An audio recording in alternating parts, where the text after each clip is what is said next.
last days, what I would like to share to you this evening. And I was looking at the one that struck me is the heart of Jesus, to whom this prayer group is devoted to. Heart of Jesus, charismatic prayer. And I was reflecting on that, and I said to myself, the heart of Jesus is not different from divine mercy.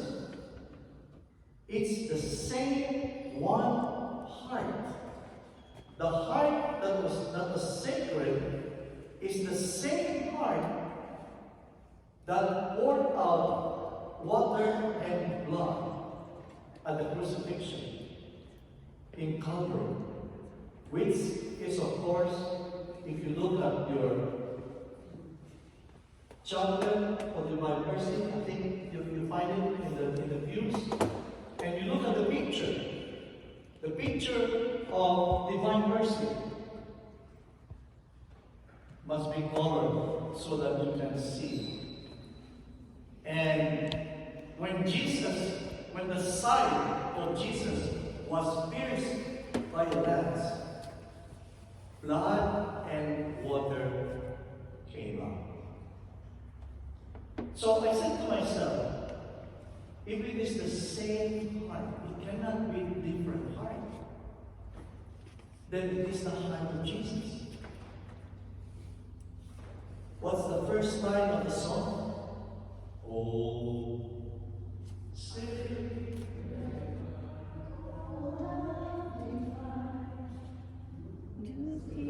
Do keep us near. Do keep us near. Every member of this prayer group should memorize that song. Yes. O sacred heart, O love divine. O love Divine. Now, just reflect on that song alone. It already tells you that this is one in the same heart of divine mercy. It is not something new. Divine mercy has always been there ever since. When Jesus says, "Be you perfect as my heavenly Father is perfect." Right from the very beginning, divine mercy has always been there. We were, of course, forgiven. So, when we look upon divine mercy, the word that strikes us is mercy. And when you put mercy and justice together, you cannot understand it. How can you be just and still be merciful? Do you think they can do that in the court system here in downtown LA? No. But in Jesus, His justice is mercy. And His mercy is just. So when we put these two things together, it's practically, we would say, unbelievable. And some Filipinos, they would say, imposible. Because that's the expression of a lot of Filipinos. They don't really mean it's impossible. What they really mean it's possible. You know, when the Filipinos, when you ask a Filipino, how far is it? He will say, it's just right there. When it is just right there, it's right by the door, isn't it? No, it's 5 miles farther. You see, that's how they. I have learned that my first years in the priesthood, way back in the Philippines, they would ask me to come and visit the sick. We have already walked to 3 hills, and I asked them, how far is it? It's almost there. It's almost there. In other words, there's about 3 miles more. but it's almost there. Now, it's because, there's that idea that you don't want to obligate someone. You don't want to put pressure. That's the reason why they say, it's just like there. No, it's not like there. It's a little bit farther, but they will not say that. An American would say, yeah, it's about 10 miles away. It's a little farther from here. A Filipino would never do that. It's just here. So, when I was reflecting upon this, the first thing that came to my mind, so that we can really understand divine mercy, we have to go back to Good Friday. The 7 last words of Jesus on the cross. I truly believe that the 7 words of Jesus hanging on the cross are all demonstrations of His justice and His mercy and His love. And as we go through them one by one, we have to reflect how much God has forgiven us. Now, the first one is, Father, forgive them. They know not what they do. That is so much full of meaning. The first part there is, Father, forgive them. Jesus prays to the Father, and He says to the Father, Father, forgive them.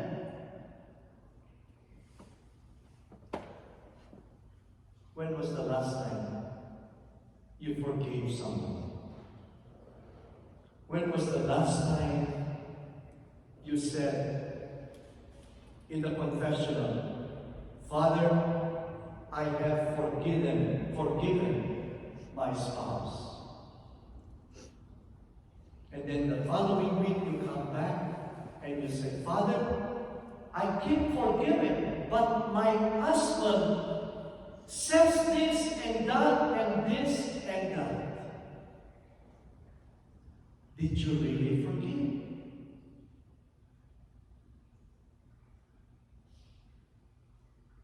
People think forgiveness is one of the easiest things to do in life.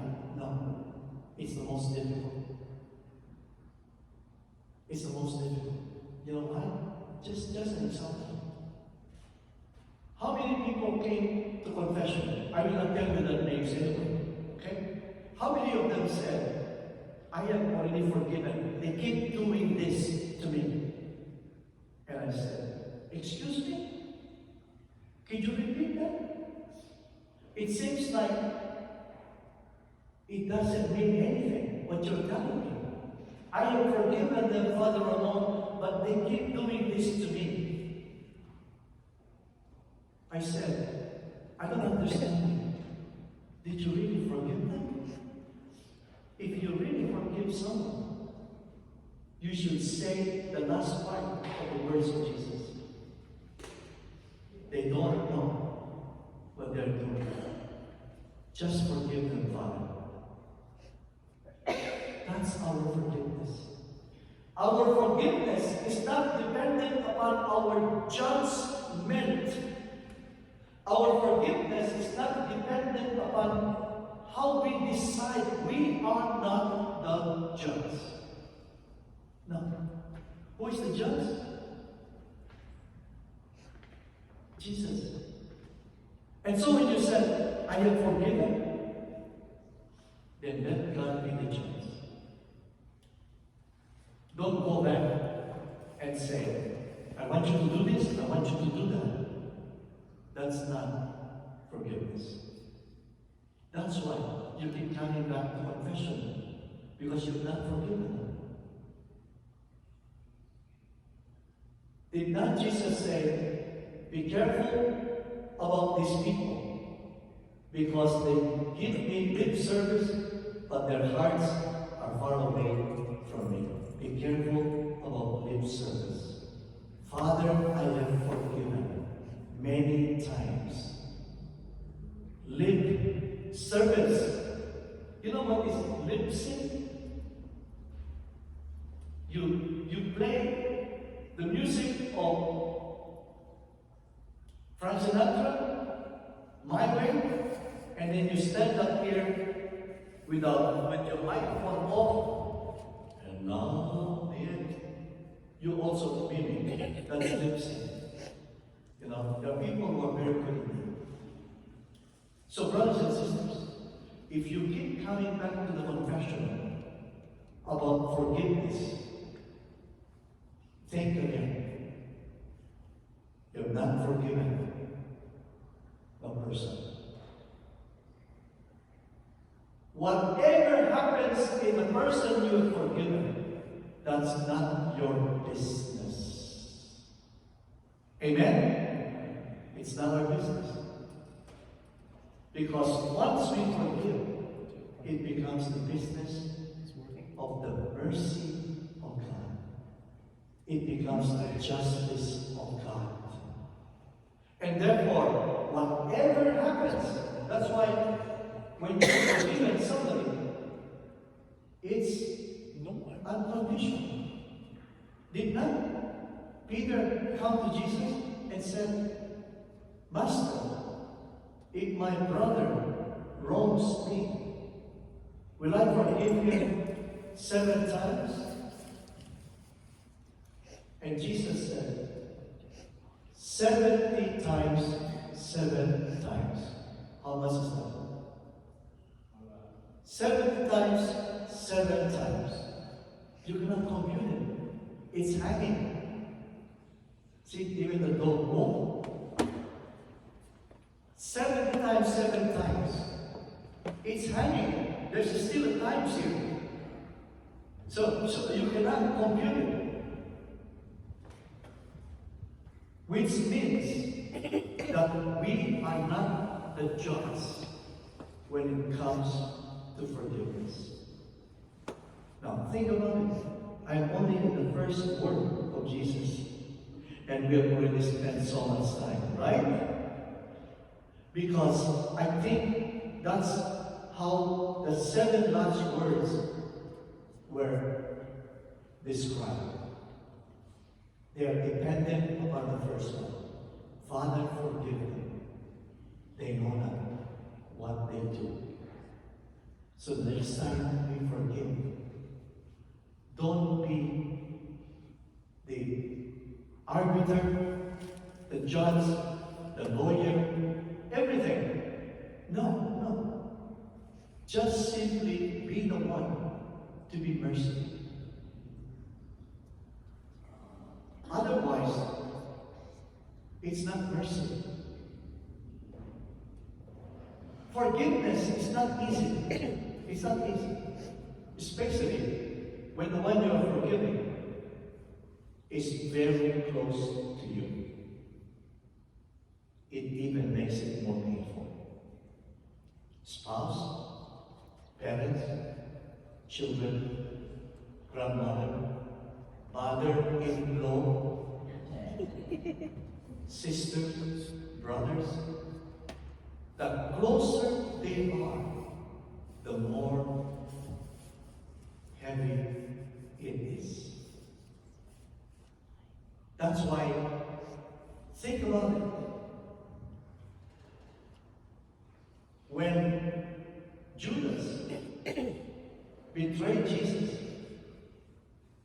can you imagine how painful that was? Judas was counted among the 12 apostles. And then, when Peter denied him 3 times, you know how much that meant to Jesus? And yet, later on he says, you are Peter, and upon this rock I will build my church. What do you think was Peter thinking when Jesus said, get behind me, Satan? Sometimes we say that to one another, no? Satanas ka. I hear that sometimes from Filipinos, what it means is, you are Satanas. It's the same as Satan, get behind me.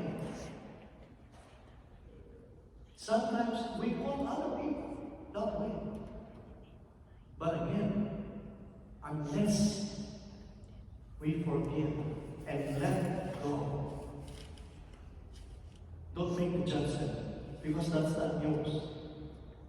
All you have to do is release it.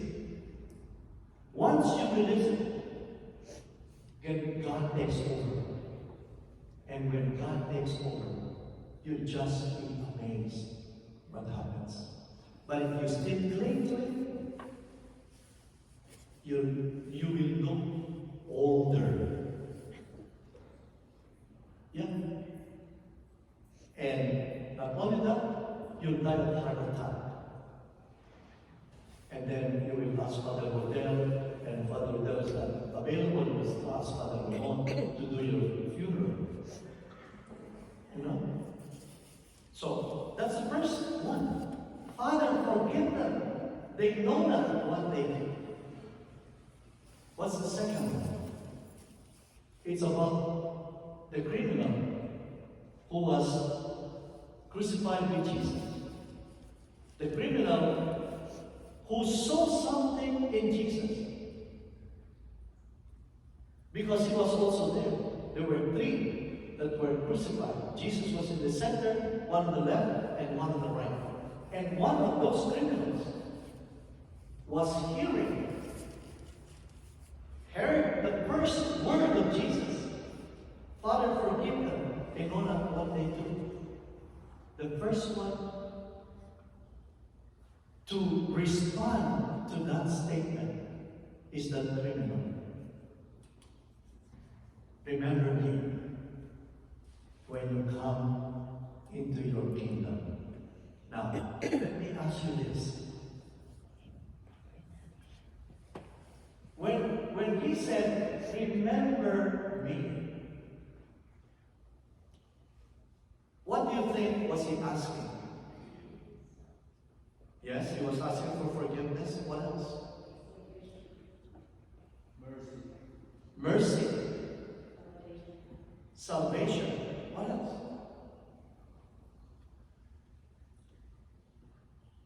Count me in. I want to be counted. You know, a lot of young people today, the reason why they don't come with us is because we're not counting them. Let's count them in. Count me in. Remember me. Now, how did you know that Jesus has a kingdom?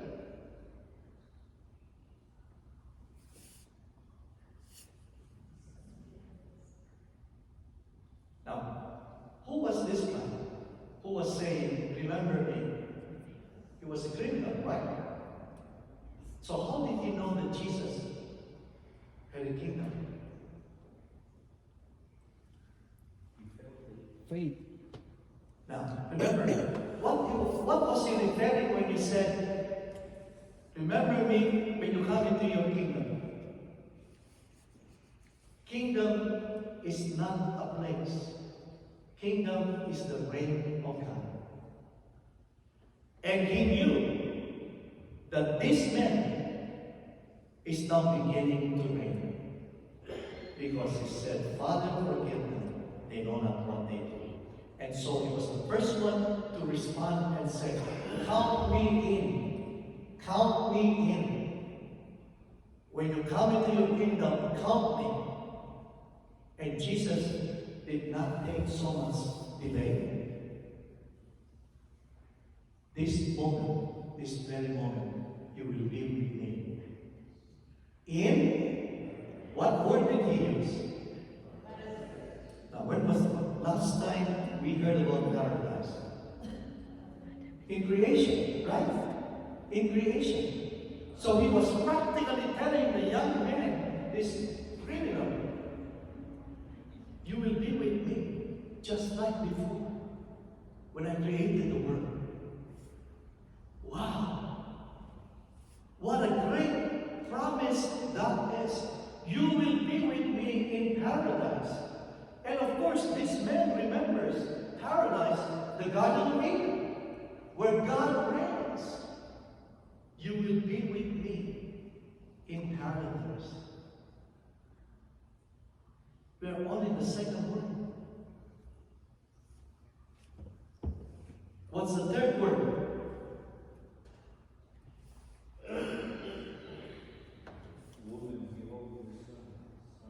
Woman, behold your son. Son, behold your mother. It took 2 words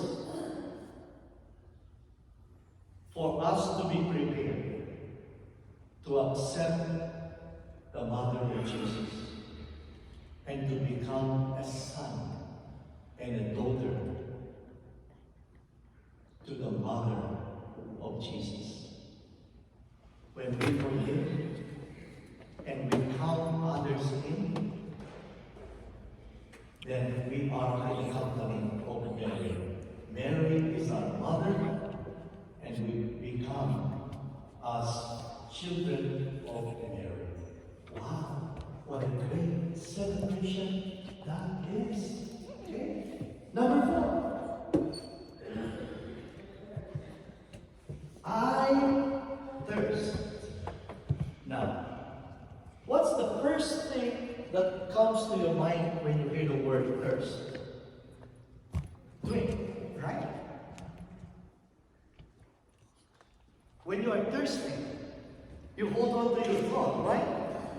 And you start looking for water, right? Have you been to a pilgrimage and you cannot find water?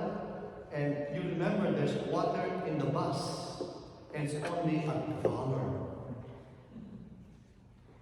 And so you look forward to go back to. And then even here, when you're looking for a drink, you know? So, when Jesus said, I thirst. Thirsting is, you want something. You are in dire need of something. What do you think was Jesus thirsting for? He wants our life. For all of us. He was thirsting for all of us. I thirst.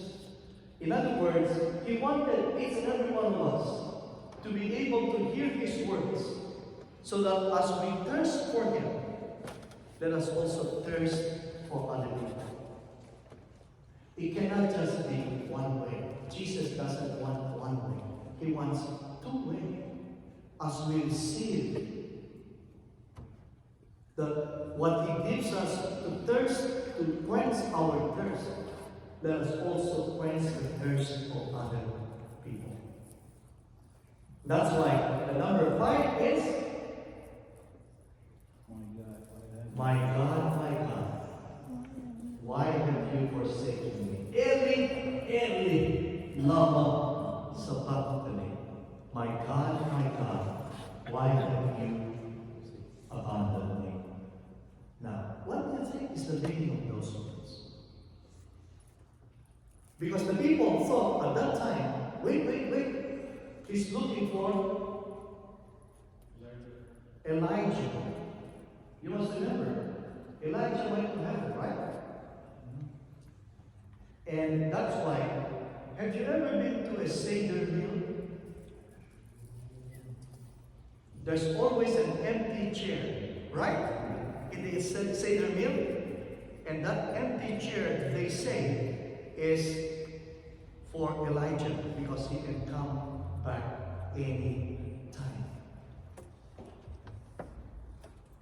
Now, when Jesus said, Eli, lama sabachthani, he's practically calling forth for all of us to remember not to abandon our brothers and sisters, not to abandon those that need our help, not to abandon those that are close to us and we can extend our help to them. That's exactly. He was not complaining to the Father that the Father has abandoned him. No. He was reminding us of his commandment before he ascended into heaven, when he said, "A new commandment I give you, that you have love for one another." Number 6, it is finished.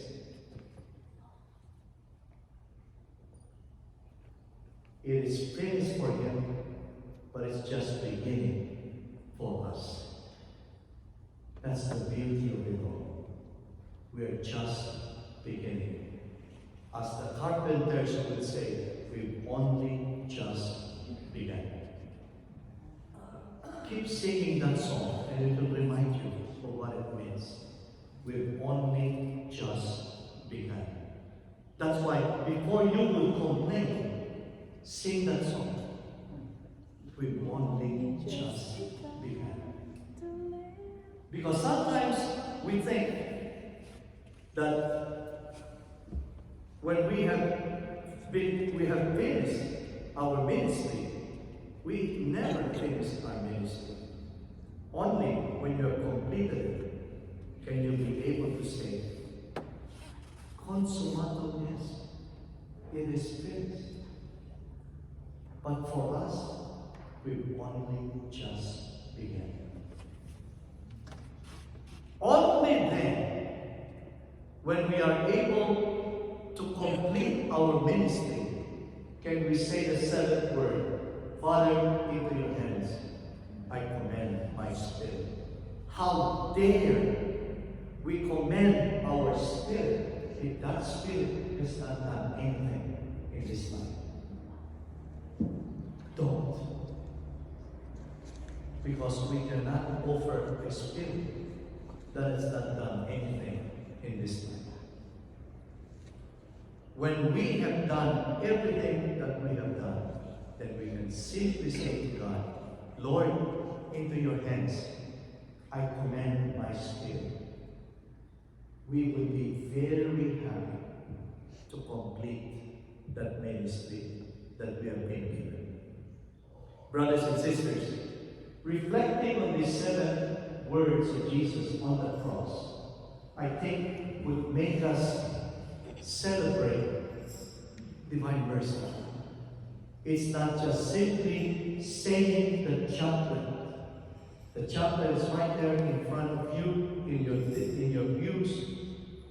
But when you look at the divine mercy chaplet, it's practically reminding us that we are supposed to be ambassadors of forgiveness, ambassadors of love, ambassadors of mercy, ambassadors of goodness to one another.